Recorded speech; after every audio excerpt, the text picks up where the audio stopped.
Hi, friends. Before we jump into today's episode, I want to tell you about something I'm very excited about. I've just launched my very first training course, and it's all about laying the foundation for doing work that matters. I'll be co-leading a 7-week course with my friend, coach, and mentor, Shelly Hawkins, where we will be breaking down the essentials for shifting from a job or career that you no longer feel aligned with to pursuing more meaningful work in your life. We'll be walking you through the same processes and transformation that I personally used to prepare for starting my business on the side and then pursuing it full time after I got laid off from my corporate job.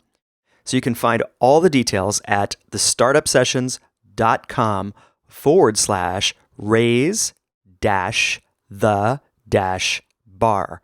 And you can also go to thestartupsessions.com and find this link under the show notes for episode 19. So be sure to check it out if you're interested in making a transition into the work that you really love. And now, on to today's show. Welcome to the Startup Sessions, the #1 web show and podcast for trusting your gut, breaking the rules, and starting something meaningful, featuring in-depth interviews with acclaimed creative entrepreneurs that have succeeded at building their own remarkable businesses. I'm your host, Michael Knouse, and today I have an amazing expert with me. I'm talking with Vanessa Van Edwards, the founder of Science of People. Vanessa is an entrepreneur that has built her business around body language and being the most memorable person in the room. She uses a science-based approach to teach entrepreneurs how they can have more influence, build their nonverbal brand, and increase their income using nonverbal communication. You're going to learn her top tips for entrepreneurs as she shares secrets from her best-selling course, Body Language for Entrepreneurs. It's all coming to you right now on episode 19 of the Startup Sessions.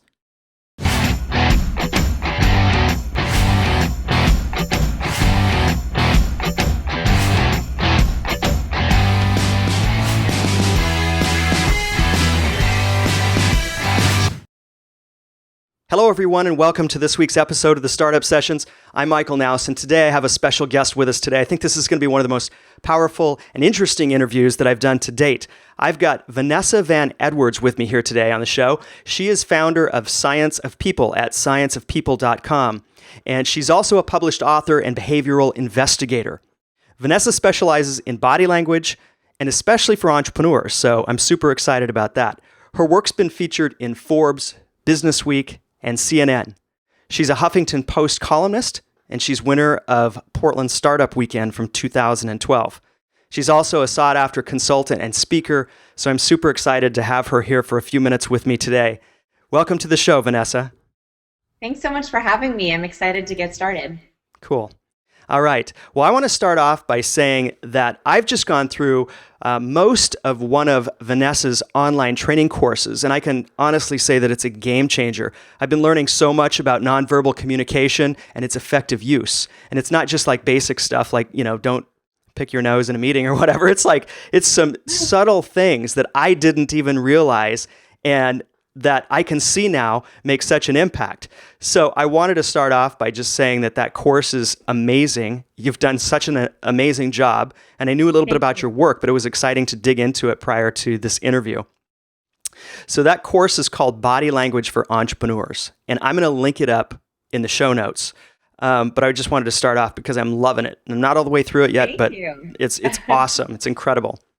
So Vanessa, I'd love to start out by having you tell us a little bit about why you do the work that you do and what drives you to study and teach the subject of body language. Sure. So the thing that hooked me about body language when I first started learning about it was that the majority of our communication is nonverbal, through our face, through our body, and even through our voice tone, our vocal power. But in school, I hadn't been taught anything about body language. I'd been taught the technical skills, I'd been taught what to say, but I was never taught how to say it. And I thought, this is crazy. Even when I went out to try to learn about body language, there wasn't very many resources out there. I mean, there's books, but it's really hard to learn body language from a book, right? There were a couple of seminars you could attend that were $5,000 for the weekend, and you had to fly there to do it. I was like, there has to be a better way. And I had already been an entrepreneur. I set up passive income businesses. And that was the reason why I stumbled upon body language, because I was trying to learn how to sell myself better. And I was Okay. like, this is the perfect business because there's a need here and it's a subject that I love, and it personally changed the way I did business and the way I talked to people. Okay. Great. I thought I knew some things about body language, but I guess they were the more obvious things. Because once I started digging into your course, I was like, oh my gosh, I've done that like 10 million times, and I haven't done that, and I probably should. And I've stood in a room like with my arms crossed, because that felt like the comfortable thing to do. And I didn't realize what signals that was sending off. So the work that you do is very impactful, especially for entrepreneurs, people starting their own businesses and trying to communicate well with others. Why is it so important from your perspective for entrepreneurs to understand and effectively use body language? Yeah, I think I actually, first of all, I love working with entrepreneurs because I'm an entrepreneur. So I have a personal Yeah. passion for working with people who are starting their business. But I think that entrepreneurs, especially, body language is so important because they are not only trying to make a living, they're trying to sell themselves and their service and their product. Yeah. If you only are using your words, if you're only presenting yourself with the words you're saying, your elevator pitch or your slide deck or whatever you're presenting on, you are only using 40% of your ability to communicate. It's like you're leaving 60% of your abilities at home, which I think is crazy because entrepreneurs, we have to use every resource we have, right? Like I've been Yeah. bootstrapping for as long as I can remember, Yeah. and you have to be able to utilize everything you have. And so body language is one of those things that I find is just sort of a missing tool that people don't even realize they have in their toolbox. And you're right, it is a complex science. The good thing about body language is it's very action oriented. So once you learn something, you can instantly apply it. The thing is, a lot of people don't realize how deep it goes into everything Yeah. from power gazing to power voice tone to the way you stand. Yeah, there's a lot to it, but what I found was that there was so many pretty simple things that I could begin applying right away that Mm-hmm. I'm now aware of that I wasn't, just a few days ago before I started taking your course and going through your course. So I love that it's practical. It's something that you're able to start using right away. One of the things that I had to sort of sit down and decide, because there are a couple other body language resources out there, is I wanted to figure out, how could I differentiate my brand? And I knew that if I was going after entrepreneurs, and most of my students are entrepreneurs, they wanted things they could do right away, and they wanted things that were entertaining. So, Yeah. we're so busy that most of my students watch during their lunch break. They watch Yeah. while they're putting on makeup. They watch while they're like cleaning up their apartment because they are always multitasking. So I was like, I always say I'm allergic to boring. I hate things that are slow and boring. So I try to make it as actionable as possible and then also as entertaining to watch as well. Yeah.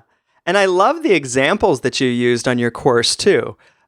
Especially with body language, I think it's important to show like this Yeah. is what, the different scenarios. And I love the Shark Tank examples that you used. And I loved the people that you had, demonstrating being in a networking environment. I was laughing. They but should yet be it was, kind of awkwardly funny. I like to show videos and I like to make you laugh. And so yeah. I love to, on Twitter, I tweet about like Shark Tank and the presidential debates and live events that are happening to show that you can really use it right away. And you'll never watch TV the same. Once you can read body language, you never watch it the same again.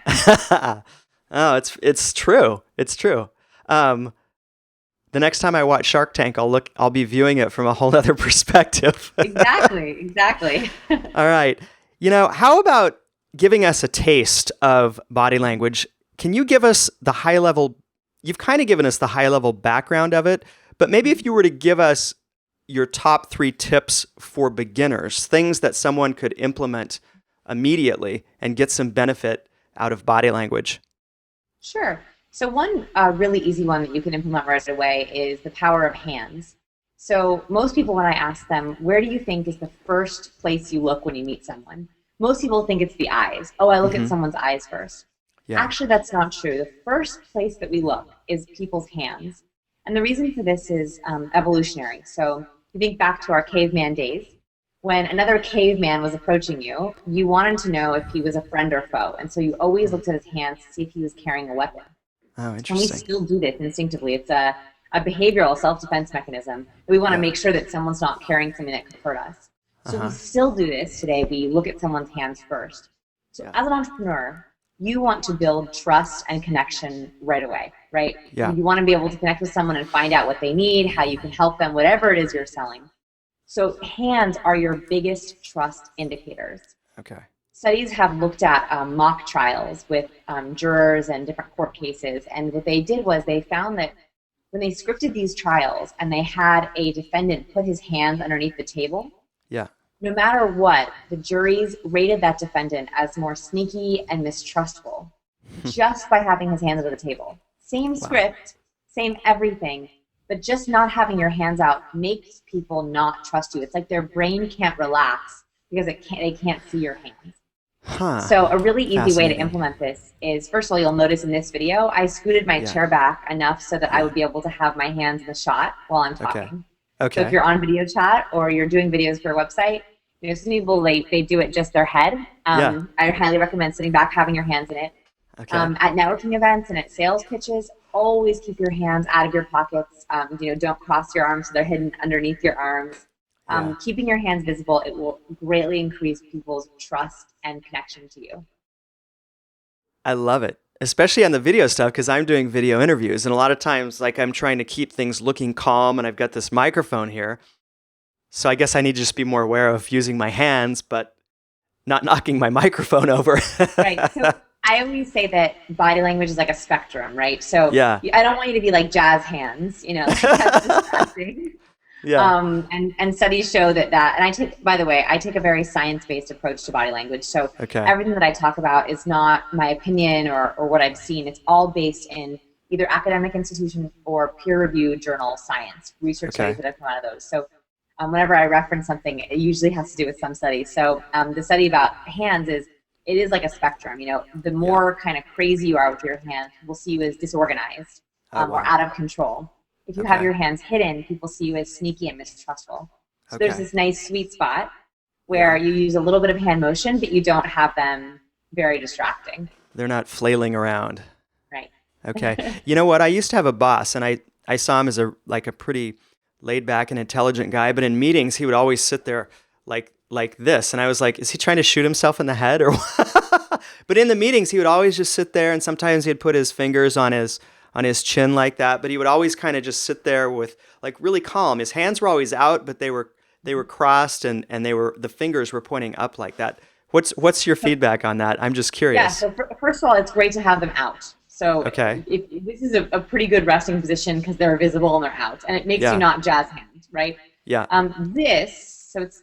This is halfway. It's a cross between the folded hands, which is more of a introverted pose. It's a little bit more closed off because you're blocking part of your torso. It's also what people do when they're nervous; they wring their hands together. So it's not great, but it's okay. But if you had one finger up, that's halfway to a steeple. So this is called the steeple. It's a nonverbal gesture for confidence and wisdom. So you'll notice on Shark Tank, if you watch Shark Tank, Kevin always does this. Yes. And he especially does this. This is one of his tells before he's going to make a pitch. He'll do this. He'll sit and he'll go. And that is because he's usually thinking about how much he wants to offer. He's usually thinking about making an offer. So this is an even better pose, but you want it to look natural, right? So I don't want you to walk around doing it, but if it feels natural to you, it's a great way to rest. Yeah. Okay. Fascinating. You could be a coach for people going on the show Shark Tank. Here's how to read Kevin. Surprised too, Con. He reaches out. All right. So hands being the biggest trust indicator and what to do with them. That's great. That's fantastic. One of the things that comes up for me, and I don't know if you get this or hear this or not, maybe you have, I can see people saying, you know what? I'm just more of a reserved or quiet or shy person. It's just not me to use my hands and express myself in a way that might not seem normal to me. What would you say to that? So most of my students are introverts. Most of my students say exactly that. Okay. So for them, like for example, there's a whole segment of the population that are overly expressive. Like I try to take their hand gestures in and down. Okay. My students, I'm trying to increase their gestures and make them go higher. first of all, I never want you to do anything that's inauthentic or not genuine. That's why I said, Sure. with this one, you want to be careful that it looks natural. You don't want to force yourself to do it. Okay. Introverts, if you can just work on having your hands visible, forget moving them, forget gesturing with them. If you can just have them visible, even if it's like this, that is going to increase your ability to bond with people from moving them out of your pockets, moving them from underneath the desk, moving them from being your arms crossed. So I always say start small. Okay. Just having them visible. And I have what I call a launch stance. So like when I go to networking events or I'm at sales pitches or if I'm speaking, I have a position that I stand in that I find very comfortable. It's very genuine to me, but it's ideal body language. So I fold my arms at the elbows and keep my arms relaxed. And then I gesture like this. I have a problem with over gesturing. So that helps me keep them in if I keep my elbows tucked. So you have to find your place that works for you in a comfortable way. Okay. All right. I love that. I remember when we met at a networking event for Katie Kelly. And I remember once you mentioned that, I remember your stance, how you were standing there like that. And I was probably standing there like this. But we connected. So whatever you were doing was working for you. So maybe I had a drink in my hand. That was probably the case. That helps. That helps a lot. All right. Thank you. Would you please talk about the nonverbal brand? Because I found this part of your course one of the most fascinating things that I heard throughout the course so far, and how those nonverbal signals always trump the words that we use. Because in a lot of presentations when I was in corporate sales, we were always so focused on the PowerPoint slides and the words, and we didn't even nobody had been trained on this nonverbal branding thing. And so for entrepreneurs, I think this is huge, or anyone really, but I'd love to have you talk a little about that. Yeah, it's huge, and it's very easy to do. So it's a really great thing to focus on. So your nonverbal brand is how your body, how your facial expressions, how your clothes, how your website, how they fit into what you're saying. So are they aligned? A lot of people, they have these really powerful words. They write a really persuasively powerful elevator pitch, but they deliver it in a way that undermines that power. And so what happens is studies show that if your verbal is not aligned with your nonverbal, people will always believe the nonverbal. Always, every single time. So if you say, I would be great at working at your company, right? That's a low power way of saying, I want to work at your company. The words are very direct, but the way I said it was very low power. People would never believe the words I'm saying. They always go to the nonverbal. Yeah. So to focus on what does your nonverbal brand say? So what I encourage students to do is to think about what are the characteristics they want their personal brand, as well as their corporate brand, it could be the same thing, to embody. Is it charismatic? Is it influence? Is it power? Is it trust? Every brand has certain characteristics they want to embody. And then to match that up with your words and your nonverbal. So like a very easy way to do this is to look at the pictures you use in your social media. Yeah. Body language isn't just for in-person interactions, it's also for your digital brand. Sure. So look at your social media pictures and making sure that they align. For example, the two biggest social media mistakes I see is that people use the contempt microexpression or they use an inauthentic smile. So the contempt microexpression is a universal facial expression. It means the same thing across cultures, across gender, across race. Yeah. It's the one-sided mouth raise. So it looks like this. Okay. Yeah. A lot of people in social media have that one-sided mouth raise. Actually, what you're saying is that you're negative, you're contemptuous. People rate photos like that as the people as unpersonable, non-charismatic, introverted. And we don't even realize, we think it's like a modified smile. So that's one really easy way is to look at the facial expressions that you have in your photos. And then also people do inauthentic smiles. So the only indicator of genuine happiness is when the smile reaches these upper cheeks or these crow's feet. So here's an example. Only 1 in 10 people, by the way, can consciously activate these muscles. So an inauthentic smile, or we'll fill it with authentic. An authentic smile, it reaches your eyes. Right, so I have these muscles activated, right? So I'm smiling. An inauthentic smile is when these disengage, so it looks like this. Okay. Right, so you can easily tell the difference The Yeah. problem is in photos, when we're choosing them of ourselves, we choose sometimes the ones that have the inauthentic smile. That Yeah. can make you come off as inauthentic, fake, and not genuine. So those are just some really easy ways you can look at your nonverbal brand. Yeah, that's so powerful because, the first advice that a lot of us get as new entrepreneurs is to really connect with your audience. Put something personable, a photo of yourself, headshots or whatnot. And if you put the wrong one up there, well, not the wrong one, but if you put one that's not connecting with people in the right way, then you're totally defeating the purpose. So Yeah. that's, So yeah, huge. Wow. I love, faces are so important, and because now social media, our faces everywhere. Our faces on the side Yeah. of our email, it's in our Twitter, it's in our Facebook, Yeah. it's on our LinkedIn. There's a study looked at CEOs' faces, and they had participants rate the CEOs in terms of how intelligent or successful they were just from their photo. Okay. Yeah. First of all, participants had no problem doing this. They were happy to look at photos and tell you exactly how successful someone is just from their photo. The Yeah. crazy thing is they got it right. The participants were able to accurately guess out of a series of 20 CEOs which ones had the highest profits just by looking at their face. So there's a very Wow. high correlation between our photos, our face, and how people perceive us and how much they're willing to invest in us. We're doing, at my website, we do kind of crazy human behavior research experiments. And one of the things that we're doing right now is I believe that you can guess how popular someone is based on their face. Okay. So we're running a test. You're welcome to go take it. It's free. Where I have pictures of people on Twitter, and you have to guess who has the most followers on Twitter. And more than 80% of the time, and we already have 176 people who have taken it, so we're waiting till we get 500. Over 80% of the time, people can guess.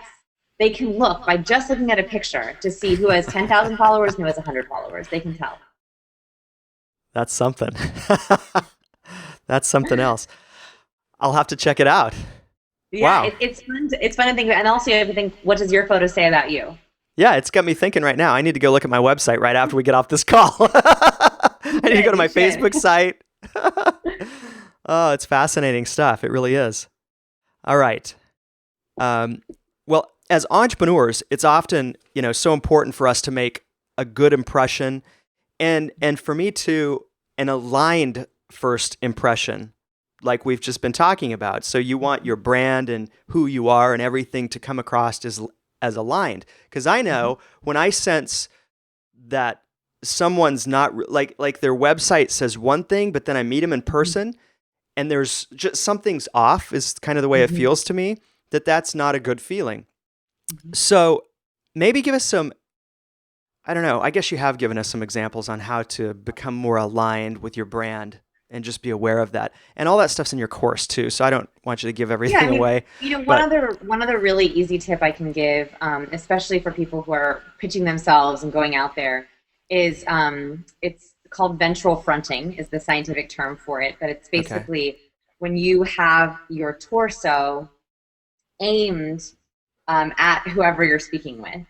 Now, the interesting thing is, at networking events, if you watch, I love people, I wish I could call myself a professional people watcher, because I love watching networking events and seeing how people align, how they interact.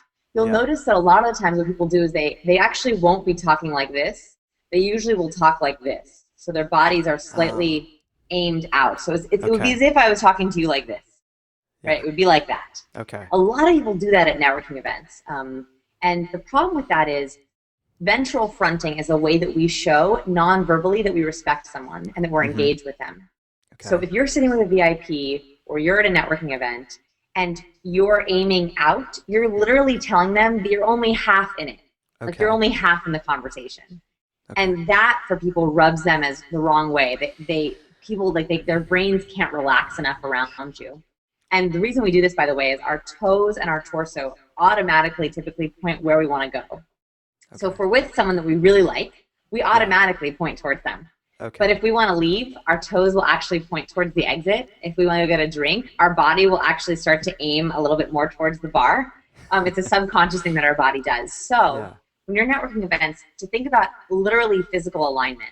That when you're talking with someone, don't think about the exit, don't think about your phone, don't think about a drink. Try to be fully non-verbally as well as mentally present with them. It's amazing how much people will open up to you just from that subtle difference. Yeah. That's a challenge that I have for you is go out and try it. Talk to Yeah. someone like this and then turn towards them and see if they actually start to open up to you more. It's amazing how it works. Okay. It's fascinating. I used to have a coach that told me the body never lies, and this is It's taking that true. to a whole new meaning. And I used to be in the corporate world in technology, so I would go to a lot of these trade shows as well. And I was always, curious as to why some booths would have like no one there, and other booths would have, a whole group of people around them. And Hmm. it'd be interesting with my perspective now to be able to like take a look at that. I'll have to go to a trade show just for the fun of it here sometime. Oh, it's great. There's so many ways that you can up. If you're going to trade shows, there's so many easy nonverbal things that you can do to up your booth attendance. Yeah. Because a lot of it is nonverbal. Because people walk by, and usually they stop based on subconscious things. They don't. Yeah. You see people as they walk by, they kind of look, and all of a sudden they feel like they're drawn towards something. Mm-hmm. Usually it's nonverbal because obviously you're not speaking to them. Yeah. And lie detection, you mentioned lying. I teach lie detection. It's a totally different science, so the body doesn't lie. The way that you do human lie detection, based on research, is through the body. So it's true. Our body instinctively knows where it wants to go and what it wants to say. Yeah. Something interesting from your website that I thought was like really cool is that essentially the science that you're teaching is the same science of body language and reading the body and lie detection that the CIA uses, that the FBI uses, that all of the anti-terrorist organizations use. That's fascinating because I always think of that stuff as just like Jedi mind, crazy things out there that are not accessible to the rest of us. But what I'm hearing is that's essentially part of what you're teaching. Yeah, it's if you know where to look, a lot of it actually is public because the government sponsors academic institutions to do a lot of the research and then publish it. So it's available to the public, but it's in these very scientific, academic, jargon-filled journals. Yeah. Okay. And so if you know how to read it, you know what you're looking for, that's how you're able to teach it. So a lot of it is for government use, but luckily has been published in the public space. So that's exactly what we teach. So what I do is what I love is I teach, interrogation techniques, techniques the government uses, but for business. Okay. I think that they're actually even more applicable in business than in a high stress surveillance kind of situation. Yeah. I love it. These are tools. To me, they're really effective tools that I can use as an entrepreneur to up my game and to be more aware. Because I love to connect with people in different ways, even with different media. And if I can be more effective in subtle ways that allow me to achieve that, that's huge for me as a person that's wanting to thrive and have a continually growing business. So I love this. When we're talking about body language, we're talking about influence and charisma. Yeah. I mean, that's what we're talking about. The basics of what I'm teaching is how to be memorable. Mm-hmm. And that's the most important thing because no matter what kind of business you're running, you want people to remember you. Yeah. One of the other things that I remember from your course was these simple, I don't know, what do you want to call it? Well, just more of an awareness, I guess, about being approachable or not being approachable. Mm-hmm. And going back to networking events, I've been that uncomfortable person in the room that's, whatever I was doing I was not approachable because I even felt like, I didn't want to be here now. And then there's other times where I felt like just right in the flow and, easy to talk with other people. Can you tell us a little bit about what makes a person approachable versus not? Yeah. So that really goes down to what I call the law of space. So this is one of the laws of body language, if you will, that the more space you take up physically, the more confident you feel and the more confident you look. And this doesn't necessarily have to do with height, although height does help. This just has to do with how much space you want your body to take up. So, for example, people who are standing at networking events with their arms crossed, their legs crossed, and a lot of women will stand with their legs crossed, like one crossed over the other, with their shoulders rolled in and their head down. Okay. Especially if they're on their phone, right? This is exactly how we check our phone, is we have our head down and our chin towards our chest. That is low power body language. And the reason for that is because alphas, leaders, social leaders, they claim their space. Whereas non-alphas, they take up less space because they feel like they're not the leader of a group. And our body responds to this as well. So when we're in those low power poses, when we're taking up a little amount of space, our cortisol levels increase. Cortisol is our stress hormone. So it actually makes you feel even worse. It's this really interesting feedback loop, right? If you feel bad, you go into bad body language, which makes you feel even worse because you have bad hormones coursing through you. The opposite happens when you're in power body language. So high power body language is when you have your shoulders back, your head up, your chest up, and usually your arms are loose. Okay. That has testosterone levels that go through your body. So testosterone is a strength hormone. It helps us think faster. It helps us be faster on our feet. It's exactly what you want when you're in a pitch or a networking event. You want to be kind of with it, on it. So if you expand, and if you think about going to an networking event, I don't want you to walk around like a gorilla, but if you think about having your chest open, your shoulders rolled back, your head up, and if you walk around like that, you're literally telling people, I'm confident and I want to talk to you. Like my body is literally open to receiving yours. That's literally what you're saying. Wow, this is great. I mean, because I think that a lot of people out there perceive themselves either as I'm an extrovert or I'm an introvert. And if I'm an introvert, well, then I'm just not that good at connecting with other people. But what you're saying is through some pretty simple learned exercises that you can connect with people very powerfully in your own unique and aligned way. Exactly. This is not about everyone should not be walking around the same body language. In fact, I think introverts have a very quiet power that can be even more effective and influential than the extrovert power. Extroverts have a different kind of power, which works for them. Yeah. But introverts, that's okay too. And showing that you're open, those very easy things that you can do, it's amazing how different people perceive you. I mean, before you even say a word, that's your first impression. You walk into the room. And women especially have this problem of tucking. So phones and purses are our worst enemies. So especially also if men who carry messenger bags. Okay. The problem with a purse or messenger bag is usually you're in with it, like you'll kind of hold it, or a messenger bag, it'll be across your chest and you'll hold on to the strap. That's very closed body language. So when you're at a networking event, if you can, take off your messenger bag or move it to the side and then keep your phone in your pocket and then your hands out of your pocket, people are going to want to talk to you and approach you much more. Okay. What great tips for just going out and applying this stuff immediately. Very easy. And having fun with it too. I'm just going to check the time because I know we've got limited time here today. Okay. So one of the things that I'm going to pitch as part of your program that I really loved was the elevator pitch. That's something that many people despise. And for various reasons, it's the best advice that I've ever received on delivering a comfortable elevator pitch. And I've had a lot of opportunities to get that down. And so I actually wrote in my calendar that's sitting right here on the desk to go back and review that again next week and get my elevator pitch down from your perspective and what you talk about, because it just feels really good. And it's the best I've ever felt. It's a very different way of looking at elevator pitches. Most people don't. Taking a nonverbal approach to an elevator pitch, it's not done. There's literally nowhere you can find it. Yeah.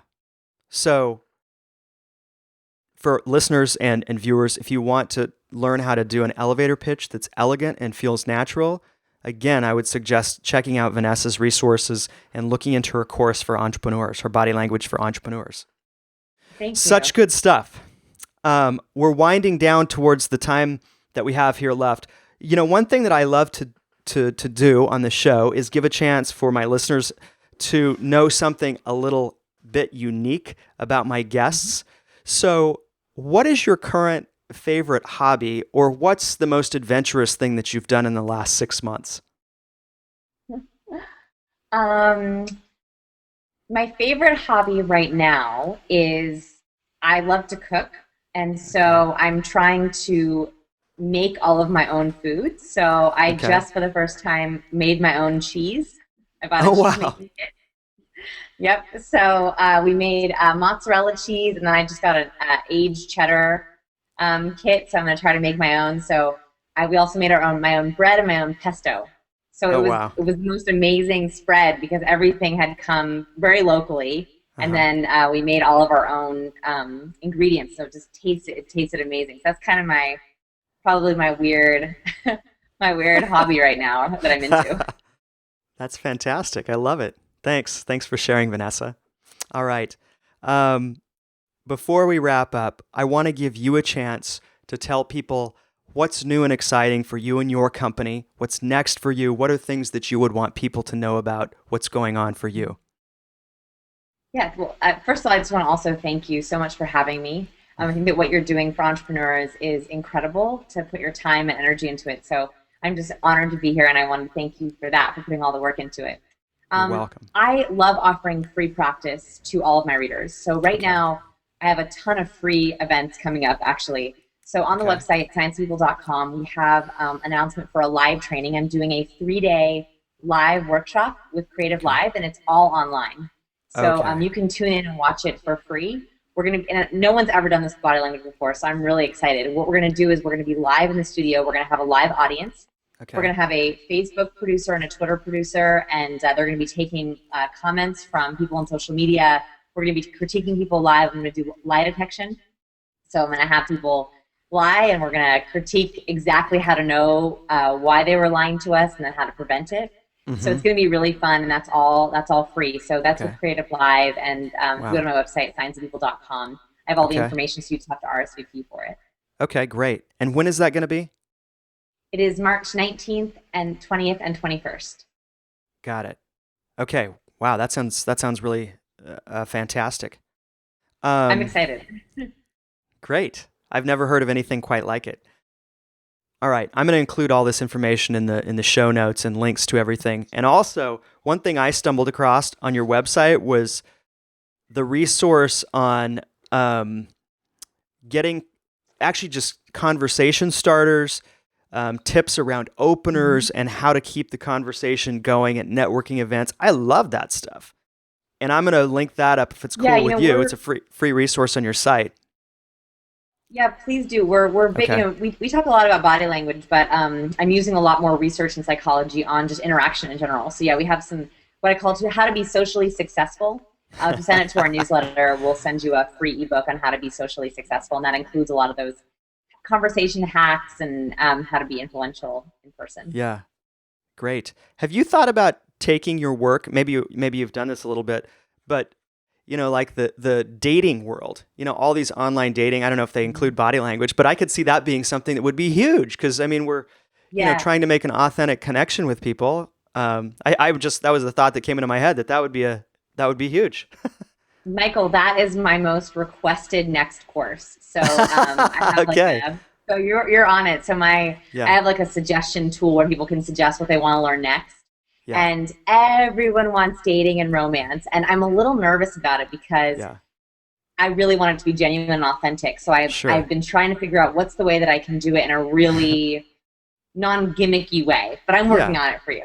I'm going to work on it for you. No, that's great. I'm married, but I can use it to improve my own relationship. It's so fun. Attraction, everyone wants to be attractive, whether you're married or not. You want to pull people in. So absolutely, in a way that feels good. All right, great. Single best way for people to get in touch with you?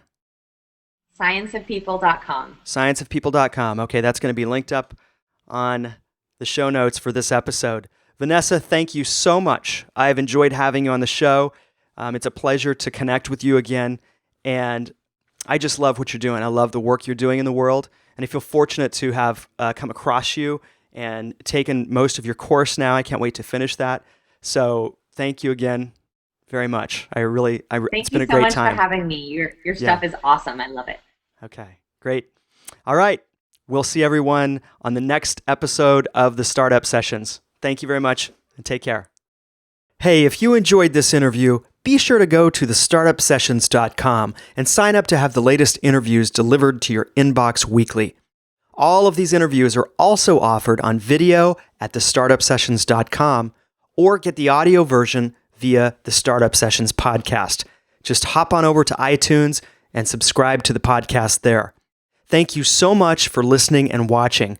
I know that your time is valuable, so I do my very best to provide the most inspirational and actionable content for creating a meaningful business.